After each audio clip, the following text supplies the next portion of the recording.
Ephesians 6:1 പറയുന്ന മക്കളെ, നിങ്ങളുടെ അമ്മയപ്പന്മാരെ കർത്താവിൽ അനുസരിപ്പീൻ, അത് ന്യായമല്ലോ.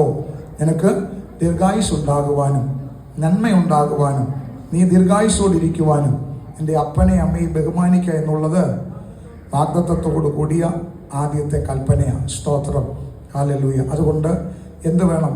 1 പ്രാർത്ഥന വേണം, 2 വചന വായന, വചനധ്യാനം, 3 നല്ല മനസ്സോടെ ദൈവത്തെ ആരാധിക്കണം.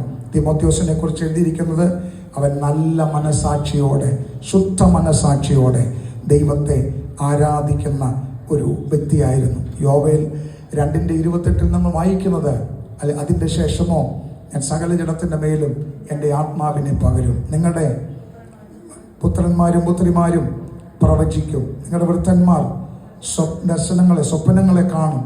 ഹല്ലേലൂയ. ദാസന്മാരുടെ മേലും ദാസിമാരുടെ മേലും കൂടെ അന്നാൾക്കളിൽ ഞാൻ എൻ്റെ ആത്മാവിനെ പകരും എന്ന് അവിടെ എഴുതിയിരിക്കുന്നത് നമുക്ക് കാണുവാൻ കഴിയും. സ്തോത്രം. അത് ഈ പത്രോസ് എടുത്ത് പ്രസംഗിക്കുമ്പോൾ അന്ത്യകാലത്ത് സകല ജഡത്തിൻ്റെ മേലും എൻ്റെ ആത്മാവിനെ പകരും. വൃദ്ധന്മാർ സ്വപ്നങ്ങളെ കാണും. വൃദ്ധന്മാർ കാണുന്ന സ്വപ്നങ്ങളെ പ്രാവർത്തികമാക്കാൻ അവരെ കൊണ്ട് സാധ്യമല്ല. വൃദ്ധന്മാർ കാണുന്ന സ്വപ്നങ്ങളെ ദർശനത്തിലേക്ക് കൊണ്ടുവരേണ്ടത് ആരാ? പുത്രന്മാരുടെ മേലും പുത്രിമാരുടെ മേലും ഞാൻ എൻ്റെ ആത്മാവിനെ പകരും എന്ന് എഴുതിയിരിക്കുന്നത് പോലെ നമ്മുടെ വൃദ്ധന്മാർക്ക്, പിതാക്കന്മാർക്ക് ഒരു ദർശനമുണ്ടായിരുന്നു. 1000 ആത്മാക്കൾ രക്ഷിക്കപ്പെടണം, 2000 ആത്മാക്കൾ രക്ഷിക്കപ്പെടണം, സഭ വളരണം, സുവിശേഷം ഉയരണം, യേശുവിൻ്റെ നാമം ഉയരണമെന്ന് മലലിയ മൺമറഞ്ഞ പിതാക്കന്മാർ, ഇന്നും ജീവനോടിരിക്കുന്ന പിതാക്കന്മാരുടെ ദർശനങ്ങളെ, സ്വപ്നങ്ങളെ നിറവേറ്റുവാൻ കഴിയുന്ന ആത്മീകതയുള്ള അനുഗ്രഹിക്കപ്പെട്ട തലമുറ ദൈവസഭയ്ക്കൊക്കെ തുടലെടുക്കുവാൻ, ആമേൻ, ആ ആത്മാവിൻ്റെ ശക്തി പ്രാപിക്കുവാൻ ആ കുഞ്ഞുങ്ങളെ ഉദ്ബോധിപ്പിക്കുക. എത്ര പേരുണ്ട് പരിശുദ്ധാത്മാവിന്റെ അഭിഷേകം പ്രാപിച്ചവർ? ആമേൻ. ആരുണ്ട് ഉത്സാഹിക്കുന്നവർ? കാത്തിരിപ്പ് യോഗം എവിടെ നടക്കുന്നു?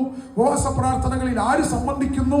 അത് വയസ്സന്മാർക്കും വയസ്സിമാർക്കുമുള്ള ഒരു പ്രാർത്ഥനയായി ഇന്ന് മാറിയിരിക്കുമ്പോൾ യവനക്കാരോട് ഞാൻ പറയുകയാണ്, പരിശുദ്ധാത്മാവിന്റെ അഭിഷേകം പ്രാപിച്ചാൽ മാത്രമേ മുൻകാലങ്ങളിൽ ഉണ്ടായിരുന്ന സ്വപ്നങ്ങൾ യാഥാർത്ഥ്യത്തിലേക്ക് കൊണ്ടുവരുവാൻ ഈ കാലഘട്ടത്തിൽ സാധ്യമാകുകയുള്ളൂ. ഒരു നിമിഷം നമ്മുടെ കണ്ണുകൾ അടയ്ക്കാം.